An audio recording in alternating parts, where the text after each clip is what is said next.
right, welcome back everybody. So this week we have a company that you may or may not have heard of depending on where you're at in the country, but it's called Envirolak. Now these guys came onto my radar very early on, actually, in as I started putting out YouTube videos by someone that I think was in their R&D department, and it was something I just kind of put on the list. And then at the first of this year, or sorry, the end of last year, I actually got connected with Stefan from Envirolak and also the guys at Columbia Industrial in Vancouver. If you don't know who those guys are, check them out as well. I'll leave a link in the description below to both of them.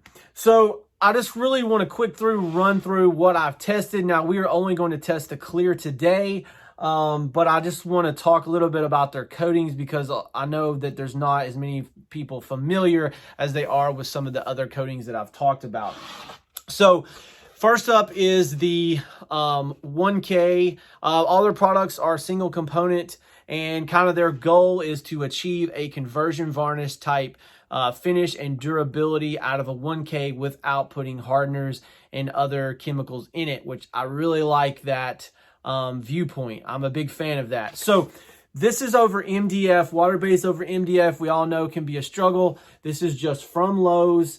I did 2 coats of their high build primer, Waterbase, and 1 top coat. And as you can see, it's very nice. Now, I didn't get a lot of that puffing up that MDF does. I did get some, but by the time I got to the top coat, it was completely gone. All right, so next up, this is an interesting one. This is a 3 sheen 1K. Most of the 3 sheens or 0 sheens that are on the market are 2K products. So I like that it's a 1K, and it looks very, very nice. Also, we did their 20 sheen 1K, which is what we're going to be testing today. Just came out beautifully. Now, I will mention that their coatings are pretty heavy viscosity, and this is something I'm going to get into later. Now, I did shoot a couple of these panels with air-assisted airless, and I also got some with airless. My recommendation with the pigmented is to go airless 308 fine finish tip, and it comes out like glass. So anyway, without further ado, let's get into the testing.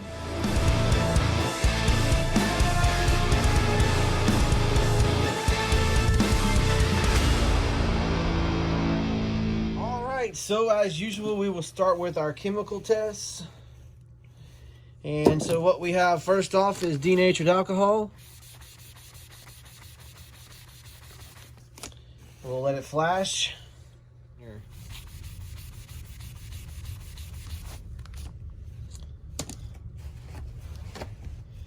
That had no effect. Take a look at the acetone.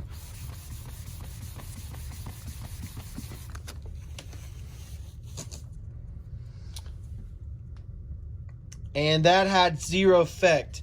So I'm very impressed. This is probably the only 1K I have seen on the market so far that will take those chemicals with absolutely no effect. So I'm interested to see the Mar resistance and the crosshatch. So let's take a look at that.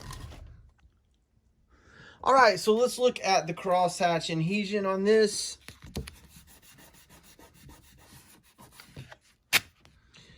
All right, now as you can see, basically the adhesion is good. We basically pulled the fibers up from this oak plywood, which we've done that before with some other coatings, just cheap plywood. But it does represent a good crosshatch adhesion. Now, I will tell you, I've already done some Mar resistance on this. And I'm going to show you, but it is kind of unusual in that it does kind of scrape the coating off the surface. We're not really denting the wood. So I got kind of curious, and I went and grabbed a panel that has a solvent-based conversion varnish on it. And so we're going to compare the two just so that you can see what's going on here. All right, so when I do this, as you can see, I am getting a powder or scratching sort of the coating. Now, it is very difficult to scratch this, but it is scraping the material off. All right, so let's take a look at the solvent-based conversion varnish. All right, now, as you can see, we're getting that same thing. So what I want to point out was that was their goal, is to create a solvent-based conversion varnish type finish. I think they've done a really great job at this. It's very unusual though, because we're used to seeing more of these coatings kind of dent the wood than actually scratching the surface of the coating off. So, but I do want to point that out and say that it is consistent with a conversion varnish. So let me give you my final thoughts about this. All right, so what's my final thoughts?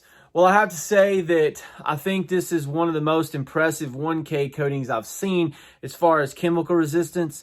The Mar resistance, a little bit unusual from what we're used to seeing, but when you do compare it against a solvent-based conversion varnish, it is comparable to that. So, but you're not going to get those dented wood fibers with this, and I'll be interested to talk more with the guys in Envirolak to see what this is made from, if it's a polyurethane base or if it's acrylic base. But it is consistent with what you're going to get. Now, the chemical resistance obviously is phenomenal. I don't think I've seen anything like that. Now, I know a lot of guys are going to ask me about the staining with mustard and coffee and ketchups and things like that.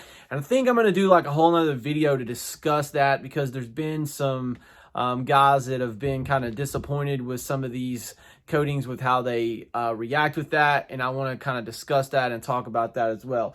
So anyway, I definitely would check this out if you have access to it. We're going to hear more straight from Envirolak on their distributors. I know he talked about if you have a Richelieu place, that you can get distribution through that. But anyway, I look forward to the next video with these guys. I really like their mindset. And again, I'm looking forward to seeing more of what they have on the market. So I hope you enjoyed the video. Make sure you like and subscribe. You can catch me on Instagram, Facebook, TikTok, and LinkedIn at Eric Reason. And remember, above all, test, don't guess. We'll catch you next week.